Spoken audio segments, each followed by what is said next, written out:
Welcome to This Week in Coworking, where industry leaders get succinct, actionable insights. So this week, we saw some pretty big co-working news. It involved over 690 locations, a 40-year-old prop tech company, 4 co-working brands, and a whole new kind of co-working network. In case you did miss it, WeWork has just launched a network of co-working partner locations. This gives WeWork workplace users access to third-party spaces all across US and Canada. So to dig into and go beyond the news title, I'm joined today by the 3 leaders whose teams pulled this all together. If you're one of the 3,000 plus industry leaders who engage with This Week in Coworking each and every week, you probably don't need any of these introductions. But in case you're new, here's who we've got calling in today. We have Jason Anderson, CEO at Vast Coworking, calling in from Florida. We have John Santora, CEO at WeWork, calling in from New York. And we have Anant Yardi, CEO at Yardi Systems, calling in from California. I'm Hector Kolonas, co-founder at Syncaroo, and today I'll be leading the discussion into the news and behind the news from here in Jersey City. Gentlemen, welcome to the podcast. Before we dive into the news itself, I do have a big question for each of you to help set the stage, but also to kind of explore what the news is about and where it could take us all. So Anant, I'm going to start with you. Firstly, congrats on 40 years of your software company, Yardi. Huge milestone and a huge congratulations from all of us here at This Week in Coworking. Thank you. My question to you is, you recently introduced 2 key concepts on stage that relate to both flex workspace and commercial real estate. They were space anywhere and flex everywhere. Could you elaborate briefly on what that actually means, or what you actually mean by it, for businesses that either provide office space or those that use it? Absolutely. Thanks for the intro. Let me highlight and let me start by talking about 3 major changes that are taking place in the industry. The first one being the hybrid model for working. Talent is available in different locations and they work from home or potentially co-working locations or potentially their leased offices. The second major trend that we see is companies, and particularly technology companies, look for talent and knowledge. And they're no longer requiring that when they find the talent and knowledge, that the person that they wish to hire move to a particular location where they have their home office. The third major trend that's underway is the concept of video conferencing and the fact that digital and physical meetings are coming together in a manner where in many meetings now we find that there might be 10 or 15 people physically in-person meetings, but there'll almost certainly be somebody on a video. So these 3 trends are helping a major paradigm change and a transition in terms of how commercial office space was being used and may be used in the future. The traditional office building had lease spaces and maybe few amenities. But now, a knowledge worker may choose to work in any one of those 3 locations, office buildings, co-working facilities, or home. They need to be able to, in a simple way, access a network and make bookings. When I talk about space anywhere, I'm referring to what's needed for companies with knowledge workers and with talent that might be distributed. They need a platform for booking space anywhere. When I think about what's happening in commercial buildings, and particularly the large commercial buildings, it's becoming apparent that many REITs and landlords realize the benefit of co-working, flex spaces, and amenities. And in fact, in one of the conversations with a REIT, they were highlighting the fact that in their 40-story building, if they had 1 or 2 floors devoted to flex, and maybe 1 floor for conference rooms and an auditorium and amenities and coffee bar and what have you. It was simpler for them to lease the traditional space because of the amenities that were available in that building. They also pointed out that they would like to offer to their tenants and staff that work, the knowledge workers that work in the building, the capacity to book space anywhere. And so, space anywhere, flex everywhere, and a sort of a ubiquitous network go hand in hand. And some of these changes take years to develop. My sense is that the movement is underway. And I would say, in answer to your question, what's the message to the operators? They are a big part of this transition. I love that. Thank you, Anant. John, I'm going to switch over to you. Firstly, congrats on the new role at a very exciting time. I get asked about WeWork a lot. Both industry insiders and observers often ask me variations of, has WeWork got what it takes to make it?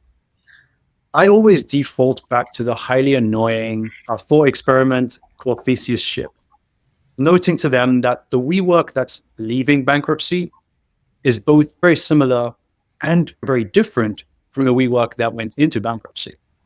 So my question for you, John, is from your position at the firm, what is staying the same at WeWork and what is different from the WeWork of 2 years ago? Thank you, Hector. I'm really happy to be here. So let's talk about what's different. So as we came out of the restructure, we're a debt-free company.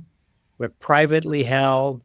We've got a portfolio that's in the strongest locations. We're really positioned now for long-term growth, right? We're focused on innovating with new partnerships. That's what we're here talking about today, right? Technology advancements that we're working with Yardi on and with others on in growing our platform. And how do we expand globally through partnerships and other ways? But we remain committed to the original offering to our members about flexibility, about excellent experience, right? It's all about the member experience. And this network is really a perfect example of how we continue to focus on that in many ways. We're committed to our members and their leadership in the flexible work sector. That part remains unchanged. But now we give them other opportunities, other ways to use it, as Anant was just talking about, closer to home, right? So they could be in our offices, they could be in their home offices for 3 days and then in our offices for 2 other days, eliminating that commute.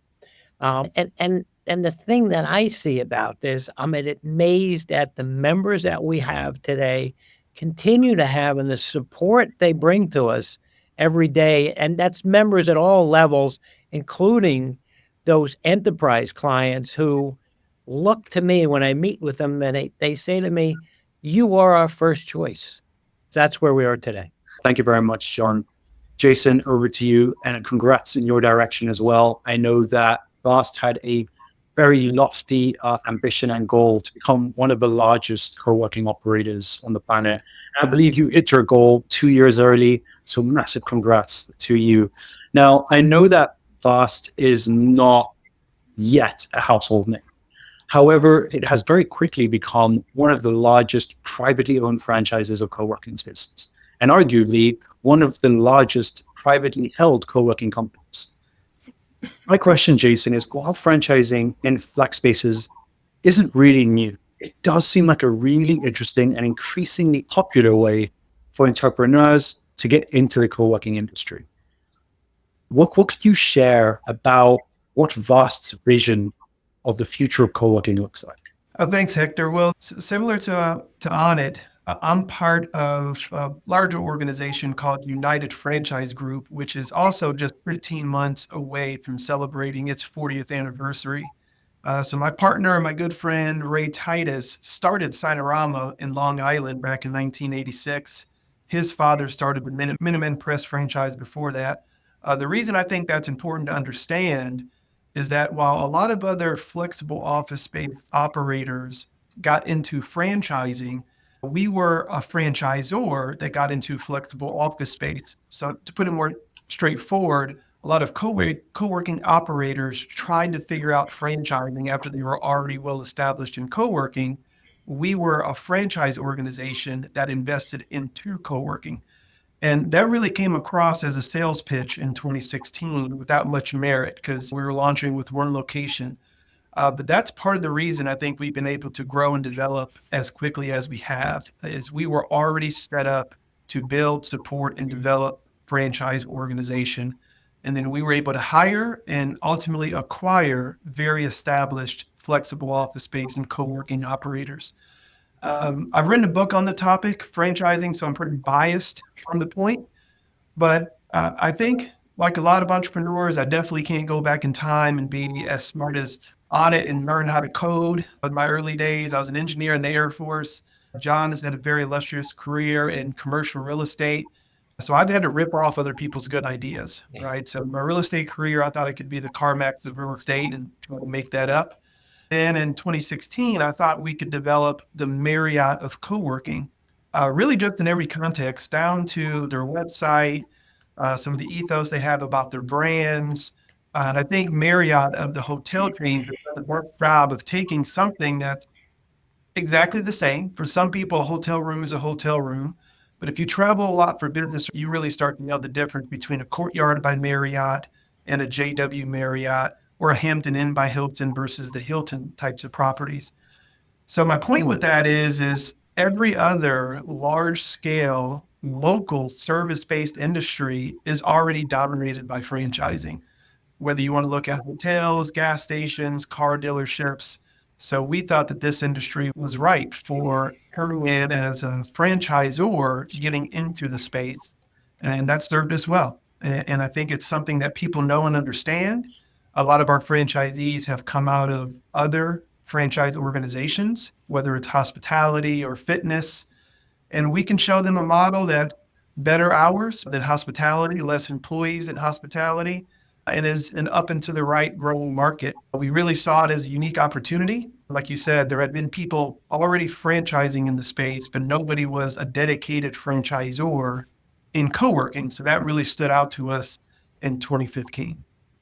Fantastic to hear from all three of you and to really lay the stage as to what we're going to discuss a little bit more today.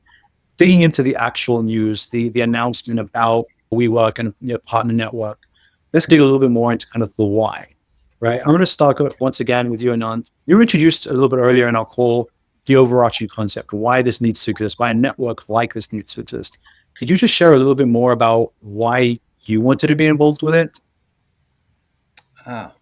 So if you're asking, Hector, why did Yardi show an interest in this?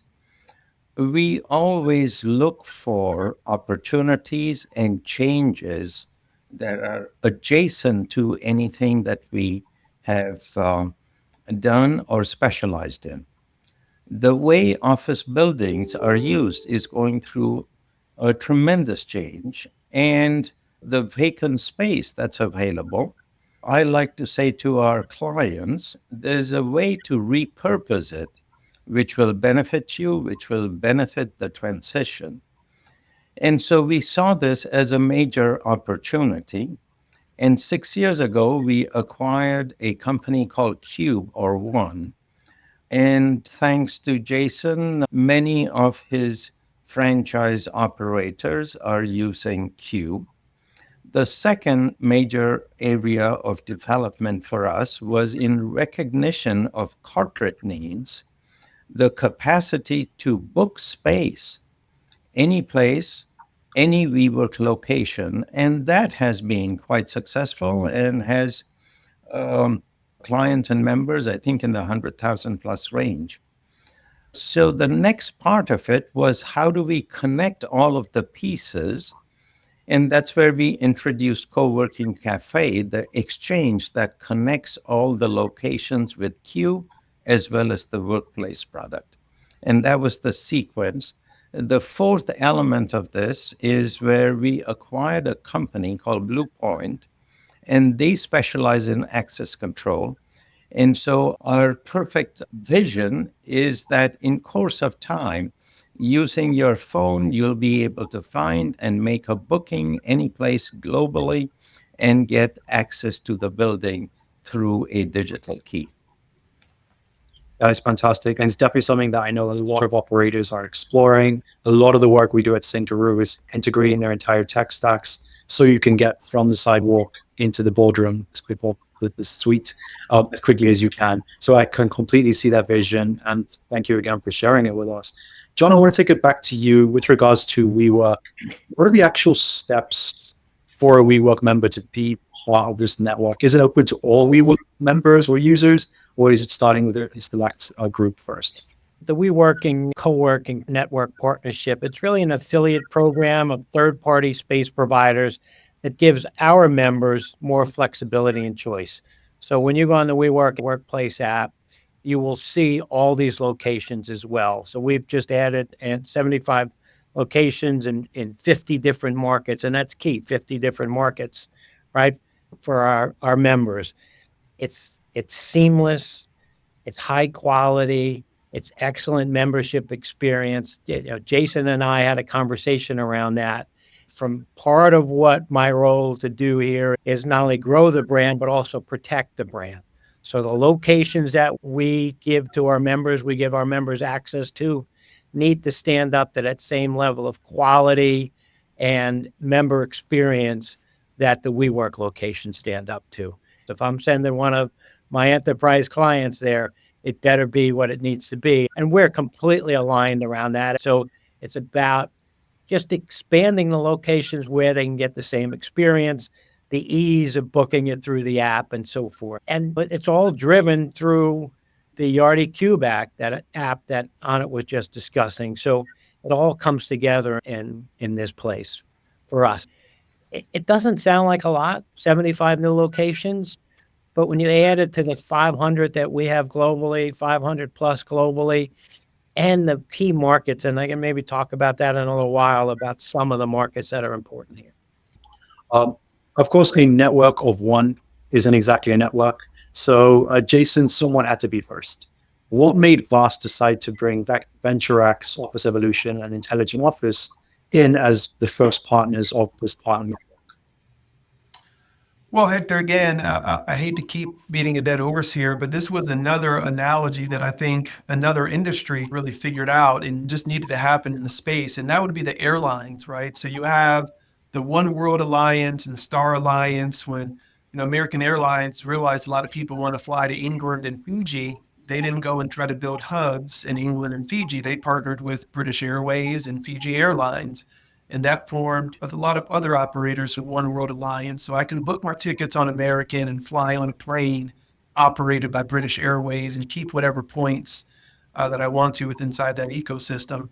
So this was an idea that really came up a few years ago. And I've been in touch with the likes of some of the previous leadership of WeWork. I've met with some of the other industry leaders and Industrious and Expansive.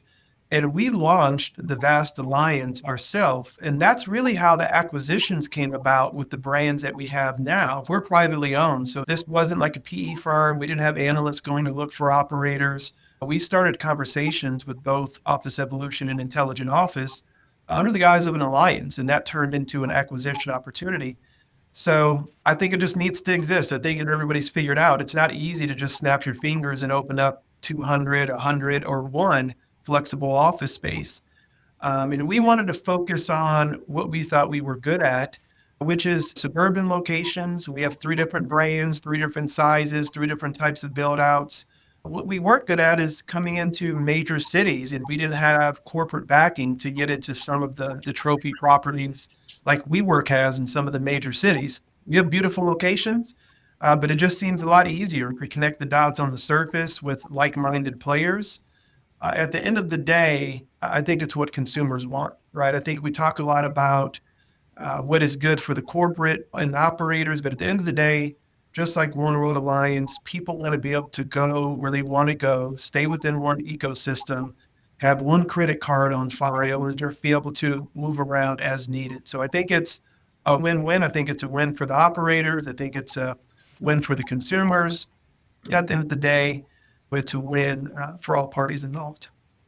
Absolutely. And I think You've actually led us, Jason, to the next section of questions that I had in my mind. And I think that a lot of our listeners and audience will have is the actual functionality. Looking a little bit more at how is this working today? What could it look like a year from now and beyond that? And I'm going to bring it back to you again as the only other coder. I believe we've established it in the call. What does this look like today? Is it a beta product? Is it fully baked and QA tested? What are we looking at from a tech perspective? The Workplace product was released about 2 years ago.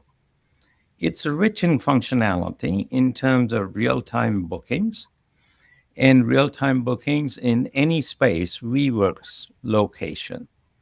Now, with the vast affiliate program and the inclusion of vast franchise locations, it'll be possible to make real-time bookings in any vast location as well as a WeWork location.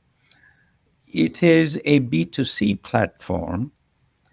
It's been around for quite some time and it's been in use. So there's a degree of maturity there. The new element that we have added is the capacity to link to any other affiliate. And the first group, and thanks to Jason and Vast for being open to this affiliate program, will be, in this particular case, it was simpler because they use Kube. And so the three pieces all hang together: Kube, Workplace, and Coworking Cafe. Got it. So just to confirm, the actual aggregation and booking, is that going through the Cube app? Is that going through the Workplace app? Or is that going through Coworking Cafe? Just trying to get an idea of this step. To clarify the three pieces, Cube is used to operate a set of locations managed, owned, franchised by one operator. Workplace is intended for companies so their employees can make bookings. And Coworking Cafe is the exchange behind these two pieces that connects all of the locations. All right, that makes a lot of sense. And I'm assuming at some point it will be able for, sorry, other gentlemen, I'm just geeking out here. I'll jump into some more non-such technical questions in a second.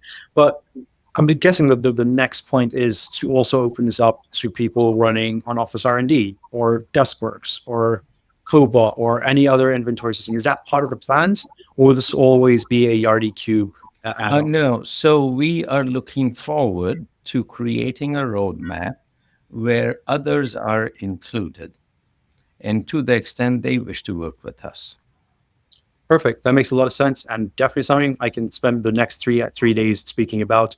But I'm not going to do that. I'm going to jump over back to Jason and give you a two-question in one combo here. What, from your perspective, what do you think the benefit is for the Vast franchise owner to be part of this network? And at what point, if it's not possible now, do you think that it'll be reciprocal, whereas Vast members will be able to go to a Workspace?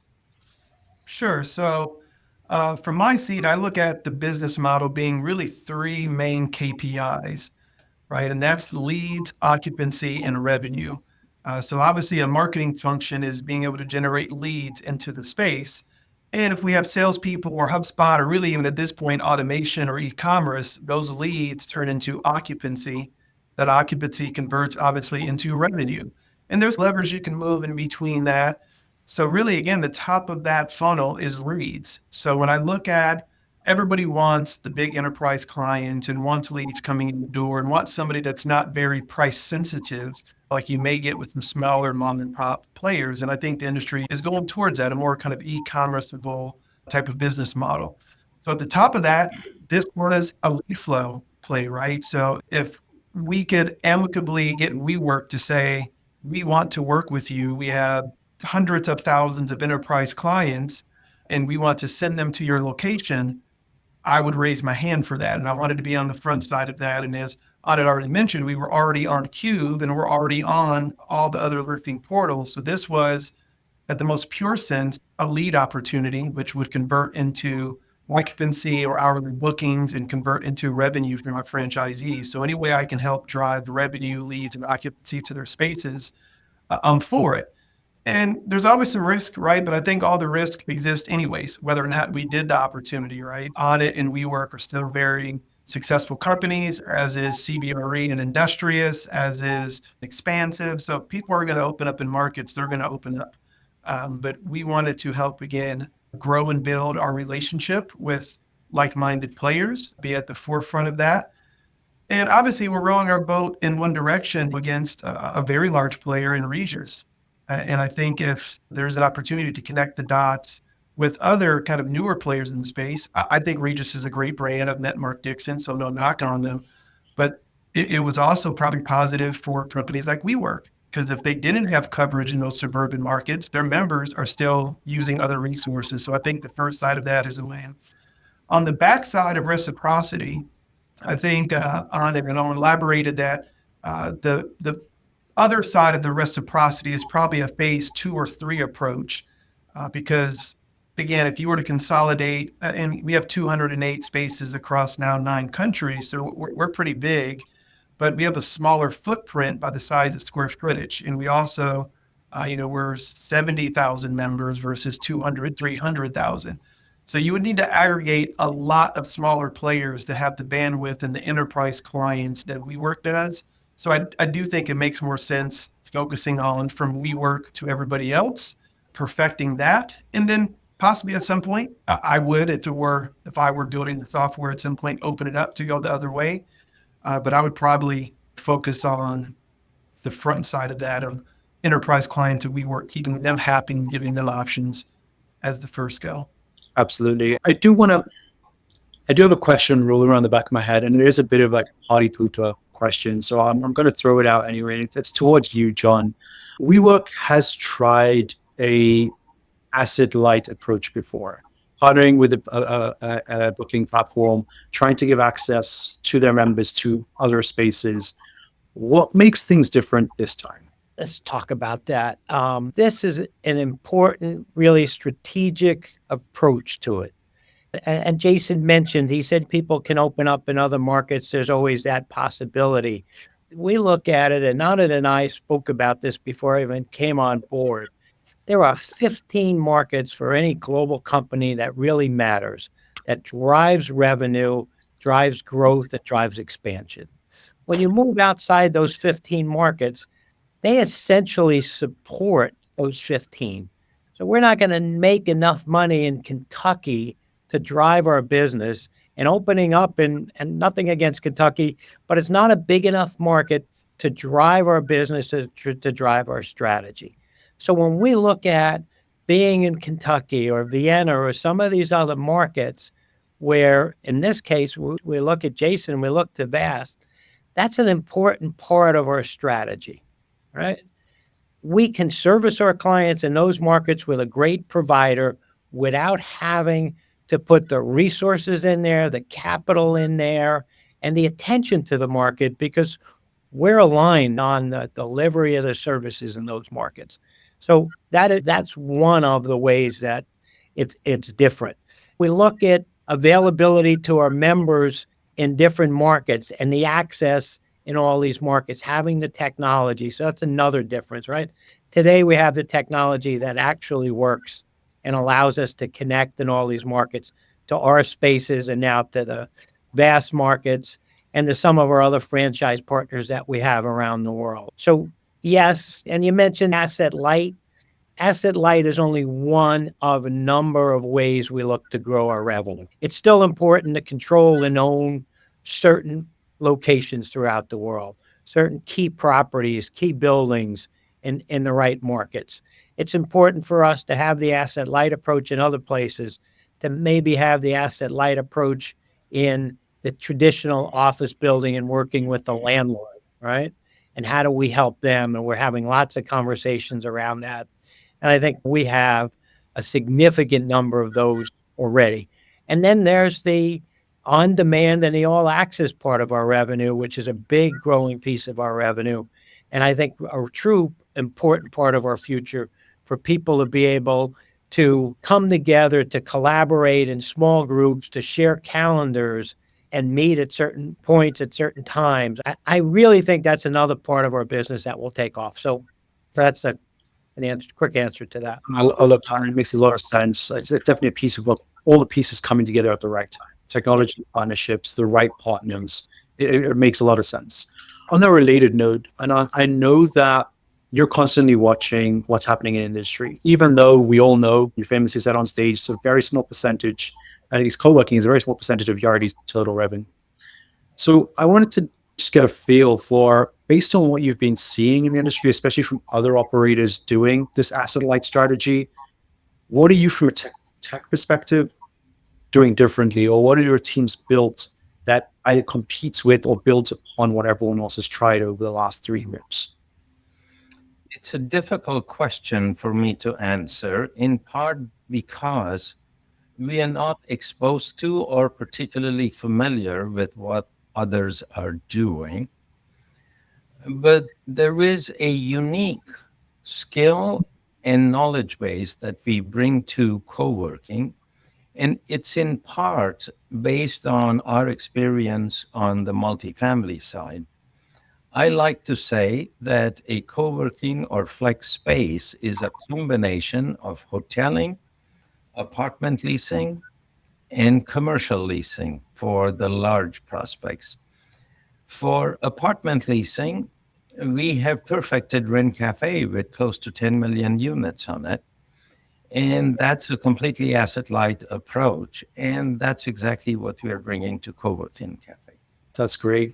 And as for the first issue of not actually knowing what everyone else is up to, there's this fantastic newsletter. It goes out every Thursday called This Week in Co-working. You should definitely sign up for that. Absolutely. Absolutely. So I do want to just quickly ask, just for everyone in the room today, is there still space then for collaboration over competition? Is this a one group takes all, or do we still see WeWork and the vast brands working with other aggregators and other networks and other alliances? Or is this kind of what you all are focusing on for the next 5 years? So we are truly focused on making this a success, first of all, right? I mean, this business is soaring. It's amazing how important we are to all kinds of companies at all levels, from the smallest to the largest in the world. We play more and more an important role in their overall real estate strategy. So there is room certainly for all of us. There's room for many. There will be all kinds of relationships that happen over time. There'll be specific relationships to meet a need of certain clients or certain markets, and then others that are very focused internally on growth by any one of us. But yeah, I think there's going to be lots of different partnerships, and we'll get merged together, they'll get bought up, there'll be others that will leave the business as well along the way. But it's a great opportunities out there for all of us. If I can share my perspective, Please. Today in the US, according to our research, there are approximately 7,000 locations that cover approximately 120 million square feet. Many of the surveys that we have seen indicate that corporates are looking to transition maybe 20% of their space requirements to co-working and flex. The total size of the office market in the US is approximately 5 billion to 6 billion square feet. So the 120 million square feet could grow to 500 million to 1 billion. And that's to highlight there's sufficient opportunity in terms of growth for everybody. When the market matures, it's customary to have 2, 3, 4 major companies, either through a consolidation process or through organic growth. And by the same token, then there will be many hundreds, maybe 1,000 operators, each one of them with 2 to 20 locations and working very securely in their marketplaces with a revenue and cost structure that makes good sense. And so there is an opportunity for everybody. And that's what's so exciting about this. And those are some fascinating numbers and just a really good way to zoom out. A lot of times in co-working, we're so focused on the hyper-local market, who's opened across the street, who's operating the floor above me. So I appreciate you bringing that vision to zoom out a bit and look at the actual numbers. Jason, anything to add around competition versus collaboration? Sure. I think both John and Anant hit a lot of the key points, and it's one we do talk about as well, that the industry is probably going to grow from 5% of the total office space market to 30% of the total office space market. Regarding the alliance, like I said, we did form directly ourselves the Vast Alliance, and I reached out to each key player in the industry that would take my call, and it was very open and receptive. We tried this out a year ago when we had email chains going, multiple calls, and this is both domestic and international. I was in the UK and I met with a few operators over there and just pitched them at the idea of, hey, do you guys want to join an alliance based on the One World Alliance? And we'll send leads to you, you send leads to us.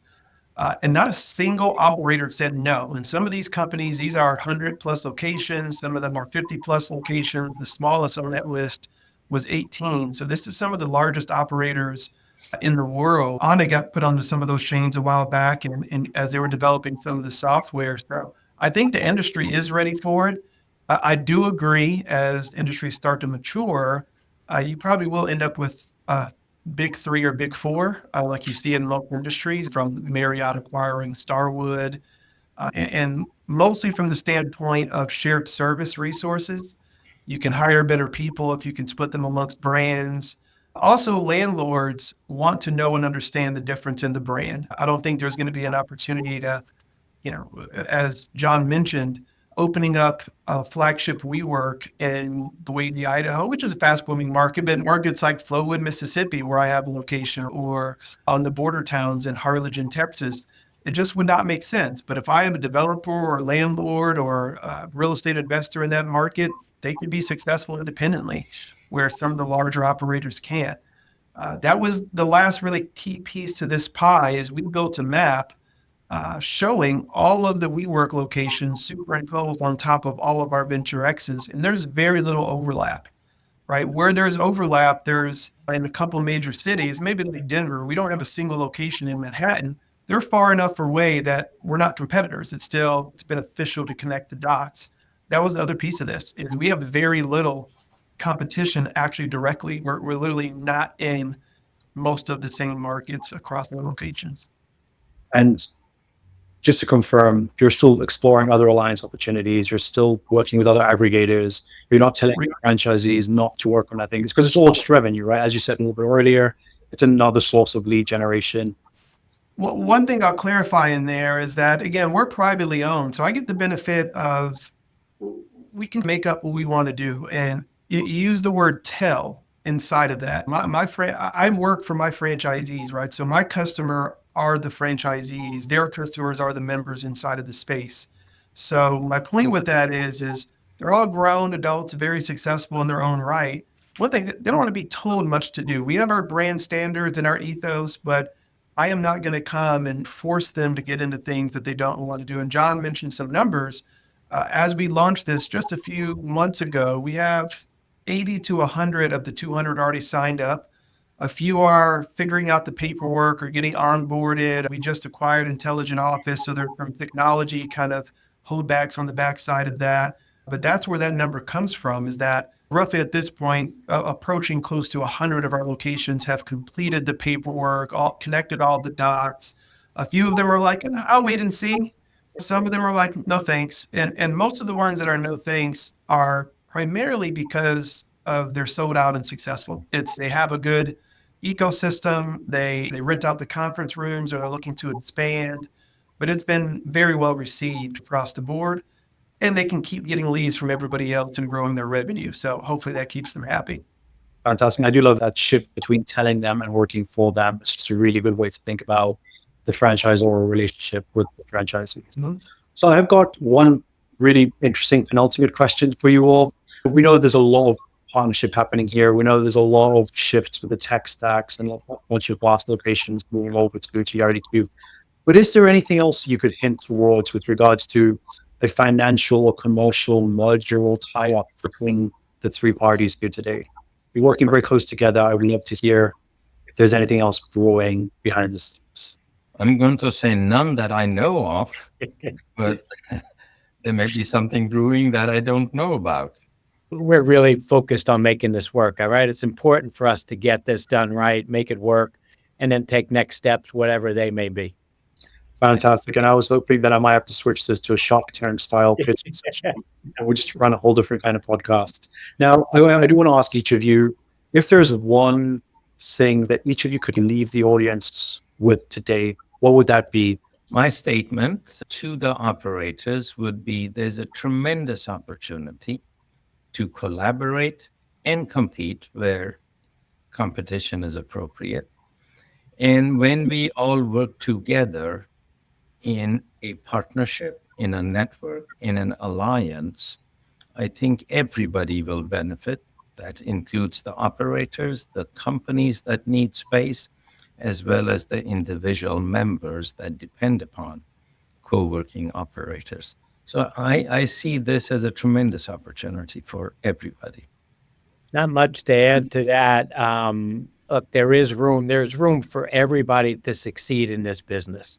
If you look at the real estate industry as a whole, and Anna talked about the size of the real estate industry, the real estate market just in the U.S., when you take that and expand it out around the world, there's plenty of room for all of us to be successful, to build our own niches and key clients, but there's also room for all of us to work together. What I would say is that if you could go back in time and be on the front edge of certain trends happening in industry, I think a lot of people will say they want to be involved in something. There was the hotels, operators going to online, went from calling hotels or working with AAA to your Bookings.com and TripAdvisor. That really allowed for that industry to just really grow and build internationally and become what it is today. Similar things happened with cruise ships. And even more recently, if you look at what Uber did to taxis, right at the surface, Uber doesn't have any cars, but as Anant put it, they built a platform in between to give the consumer what they really want. In the same instance, Airbnb connected small-time real estate investors and allowed them to compete with some of the largest hotel chains in the world. And if you put that into perspective, Anant gave the numbers. There's 5 to 6 billion square feet of traditional office space. If 20 and 30% of that needs to become flexible, even if 10% needs to become flexible, we're currently at 100. I don't know if people are keeping track of that math. On the low end of that, there's a need for 4 times more than there is right now.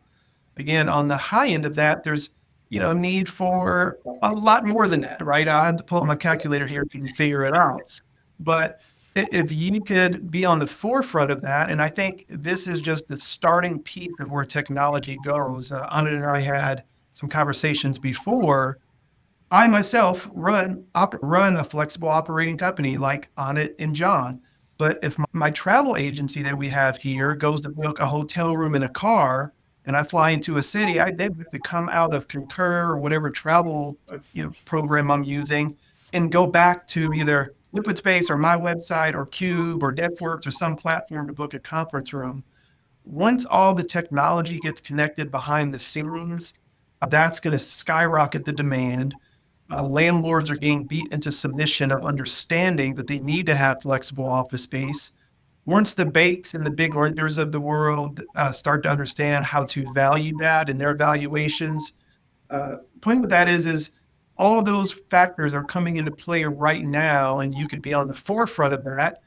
Like if you were on the forefront of Uber or Airbnb or Bookings.com, I'm jealous of Anant, because if you could go back 20 years and own Marriott in Bookings.com, in TripAdvisor, that's where Anant is built with Yardi Cube and Coworking Cafe as a trifecta there. So kudos to that. But I don't think people are taking that serious. And that's bewildering to me that more people have not caught on to that. I am seeing a lot more inbound requests from landlords. That's happening now. Yeah. But I just don't think people get it, right? These are real numbers. It is happening. And we're probably 3-4 years, I think, maybe 12 months from the low end, probably 3 years in reality before everybody catches on. So I think this is a good time to be in the business and be focused on development and growth and partnerships. I love it. So I'm going to summarize the whole final thing by saying it's almost obvious. Everyone's about to see what's happening. Thank you all very much for taking this time and sharing your insights with our audience. I appreciate you all. I look forward to catching up with you all a little bit down the line to see how everything's going.